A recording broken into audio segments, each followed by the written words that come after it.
NBC News brings you the 40th Annual Convention of the National Association of Broadcasters meeting in Chicago. The convention will be addressed by veteran news commentator Edward R. Murrow, now the director of the United States Information Agency, who has just been presented the 1962 Distinguished Service Award of the NAB. Speaking from the Grand Ballroom of the Conrad Hilton Hotel in Chicago, here is Mr. Murrow.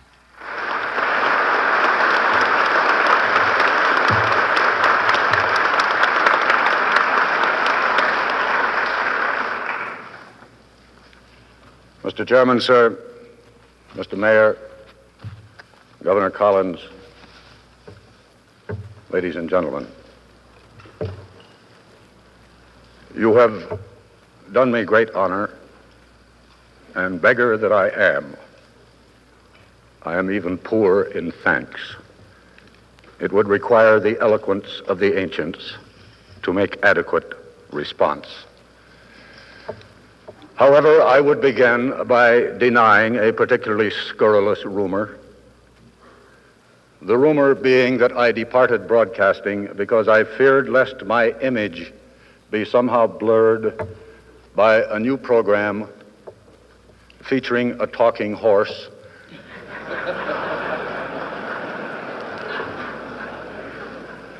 backed by a stable of fine writers, a program titled Mr. Ed. I am fully aware that a much-talking bureaucrat is an ill-tuned instrument, and that brevity is good both when we are and are not understood. I was, for many years, one of you. I am perhaps rather in the position of my friend Louis Armstrong. When I telephoned him on one occasion several years ago, he was in London, and asked him if he would go to Africa, to Ghana. And Louis replied in that wonderful voice that was so adequately described by an Australian journalist as sounding like a tired piece of sandpaper calling to its mate.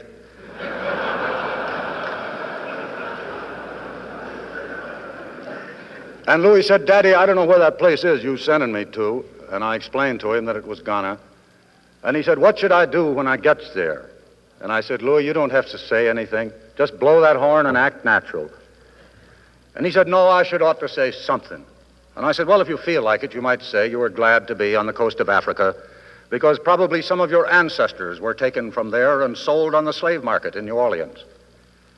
And he said, "All right, Daddy, I goes." 2 days later, faithful to the tradition of accurate reporting, AP, UP, and Reuters all reported that Louis Armstrong had arrived in Accra, had stepped off the plane to the cheers of 60,000 people, and said he was delighted to be there because probably some of his descendants came from Africa.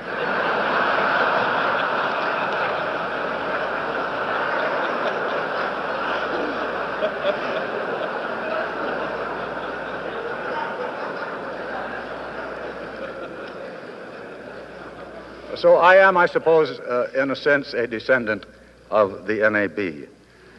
I must confess at the outset that I had written a speech, and I read it on the plane coming out, and I had dealt at dreary and tedious length with the history of communications in this country, the Pony Express, the telegraph key, and I became suddenly conscious that I had fallen into the bureaucratic trap of belaboring the obvious at great length. So I have jettisoned a considerable portion of that turgid prose. I hope constantly to be conscious of the experience of a visiting bishop at Yale who took for his text the four letters Y-A-L-E, and he held forth for 7 minutes on Y for youth and impressed no one. But nothing daunted, he carried on for 6 minutes and 10 seconds on A for ambition, by which time there were obvious signs of unease in the audience. But being a determined man, he pressed forward for 4 minutes on L for loyalty, ended up his peroration on E for energy, by which time he had lost the audience completely. The choir filed down the center aisle, followed by the bishop, and in the rearmost pew he found a student still on bended knee. And he said Young man, perhaps you would be good enough to tell me what it was I said that moved you so deeply. And the student said, Sir, I was offering thanks that I go to Yale rather than to the Massachusetts Institute of Technology.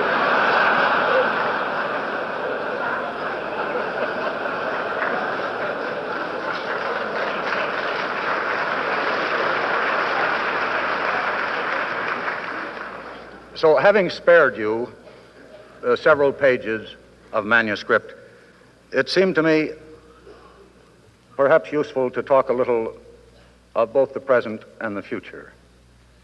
In a matter of bare weeks now, there will fly from the launching pad at Cape Canaveral a missile carrying in its head a 34-inch near-spherical capsule that will give us television in the heavens. We shall beam a signal from the state of Maine up to the satellite in orbit. That signal will return to Earth in Europe, and a new era in communications between men will be underway. My agency is already deeply involved in this project.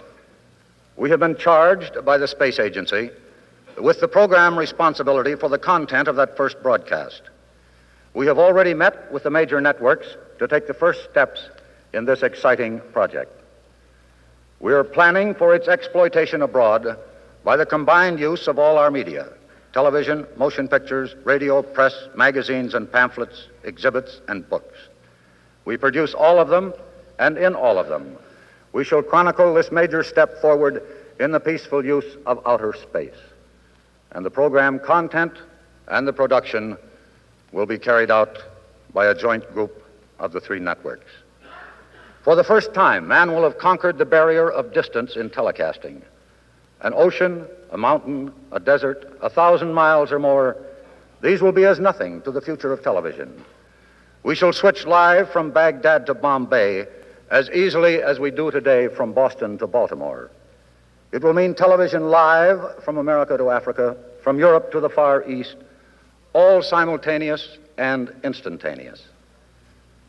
But this new satellite will solve no old problems.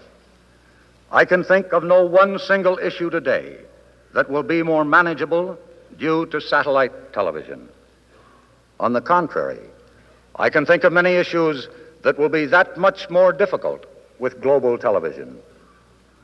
A bus burning in Birmingham could be seen live throughout West Africa. A United Nations debate on the admission of Red China may be seen live throughout the Far East.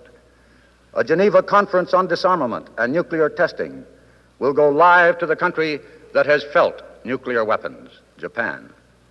Fidel Castro could be seen as large as life from one end of Latin America to the other.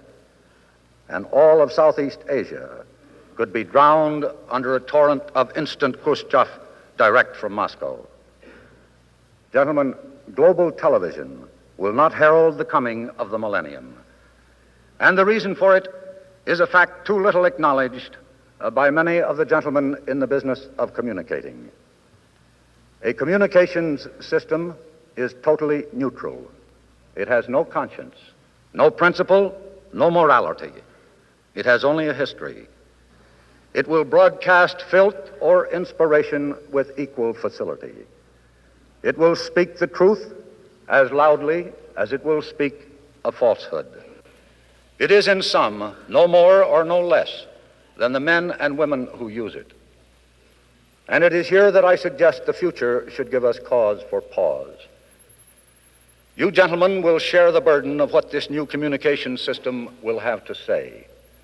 Around this globe, there are many people who seek only to lift their lives from a crushing way of existence.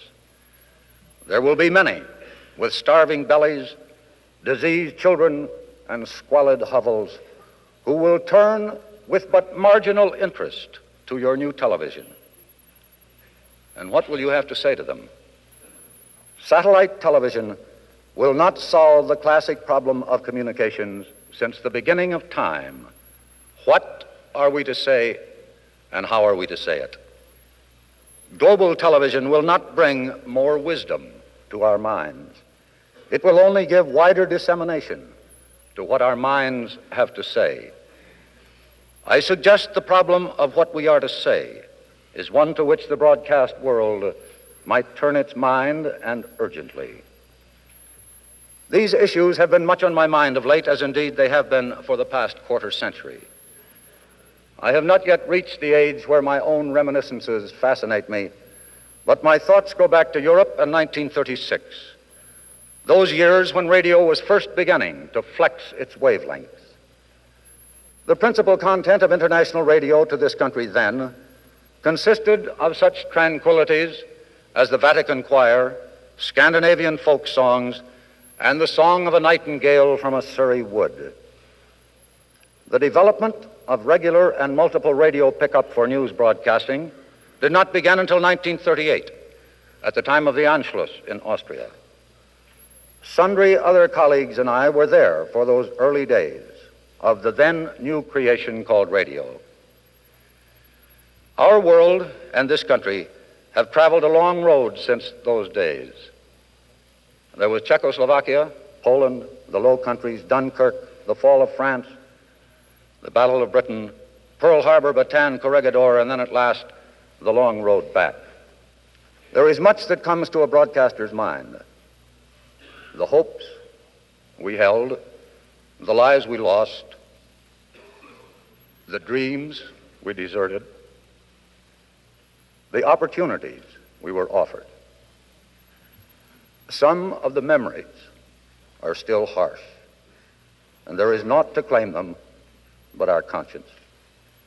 But when those days were done, a new world came slowly to being, and for this land a posture of life completely different from all that had gone before.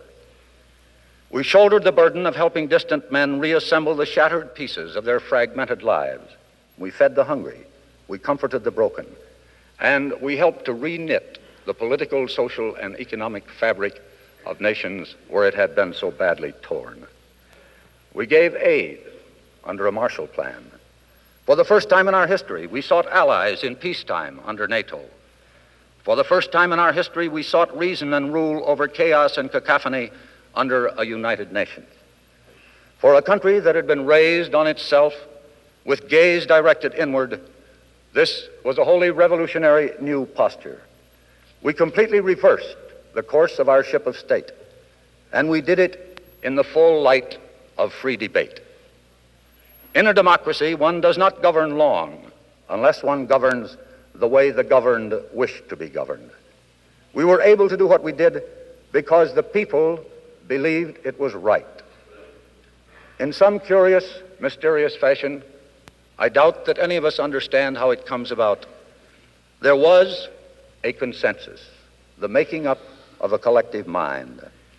They believed this because the issues were explained to them, and the risk of our not doing was pointed out. And it was here that the mass media fulfilled its obligation to democracy.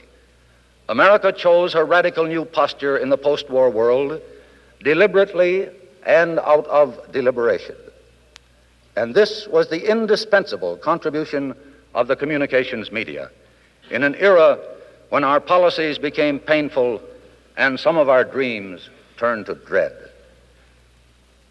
And so it is with the world around us. These times are indeed less than tranquil. A sea of printer's ink headlining crises around the world has washed over the flood tide of our placid recollections. In a world such as this, the issues of life and death may not ultimately be determined by what people in the broadcast world say or do, but a contribution can at least be made. We live in a world we didn't make, but we are responsible for our inheritance, even though as a nation we came into our full inheritance at a rather tender age. I am told that last year the export of television product from this country ran to 40 to 45 millions of dollars. That portion of your product which goes abroad is, as it should be, a matter for your own judgment. No government agency should have authority to control or even influence your product for export. But I suggest you would do well to acknowledge that in the volatile world in which we live, celluloid or magnetic tape is a strategic commodity. Those who do export of it ought to show concern and consideration for its use. I have doubt that what is being said abroad about the people of this land is in accord with what the people of this land would have spoken in their name. There is an honorable tradition of examining our society. The tradition of social exposure, or muckraking, if you will, is still alive. In years gone by, I have even ventured some small portions of it myself. Its export to an audience abroad, without knowledge of its circumstances, results in its being seen in isolation by and of itself alone. They may not understand that its function is to make the body politic itch.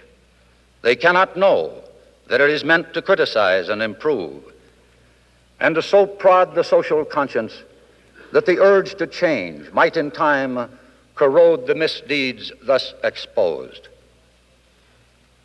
What I am then suggesting is that when you put your tapes and your kinnies in your salesman's bag, you should have regard for what goes into it, as well as for what you hope it brings back. Not everything done abroad is necessarily perpetrated in the national interest. Those who export for profit should, I think, on behalf of all of us, have as much regard for impact as they have for income. Yours is the option of the free, the power of the instrument you control to influence opinion and attitude abroad is, I suggest, greater than you realize. I repeat that no government agency should be empowered to control what you produce for export, and no government agency has the appetite so to do. Both the opportunity and the responsibility are yours. The United States Information Agency is very considerably in debt to the broadcasting industry of this country for program material made available without cost to us. We should like to stand further in your debt. We have no desire to compete for the placement of programs in areas where normal commercial transactions are possible. But we should like to be able to make available an increasing amount of your product, both old and new, to those countries where television is just beginning. We believe that such placement will further the national interest immediately and will, in the long run, contribute to the expansion of your markets. I realize that I have raised subjects not easily discussed and even less easily resolved. But I suggest they are matters disregarded only at our peril. In the fever of the deep dread that must at times beset us all, there is at least a cooling consolation that the only thing that has kept pace with the instruments of mass destruction have been the instruments of mass communications. We have pitched man out into orbit. He may someday take with him weapons of destruction such as short years ago not even fantasy would have imagined. But that orbiting satellite may carry as well the mechanism of meshing our minds more closely together. The more our respective peoples learn of each other, the less inclined they may be to become moved to states of high passion about each other in time of crisis. Perhaps that is all we can do. Perhaps that is not much. Perhaps in the end of the day, that will weigh but as a feather in the scales of history. But at least it is something. This, then, could be history's last best charge to you. We are destined to live by our deeds. More than any of us dare to suspect, your contribution to the final reckoning could be the decisive one. That you may feel it less than decisive is no excuse for making it less than your best. For history will accept only your performance. The time of that performance before the eyes and ears of near everyone on this minor planet is close at hand. Our communist bloc competition is able to operate in the field of political, psychological, and indeed entertainment warfare at an economic loss. We in this country operate our communication system on the basis of free enterprise. It must remain free, and I suggest it must be more enterprising. Thank you.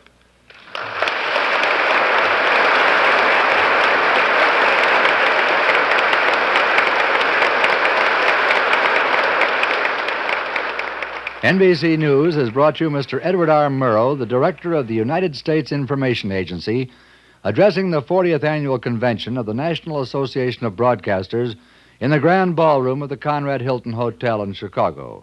Mr. Murrow spoke on the problems of global communications in the space age. This is Jim Hurlbut, NBC News, Chicago. This is the NBC Radio Network.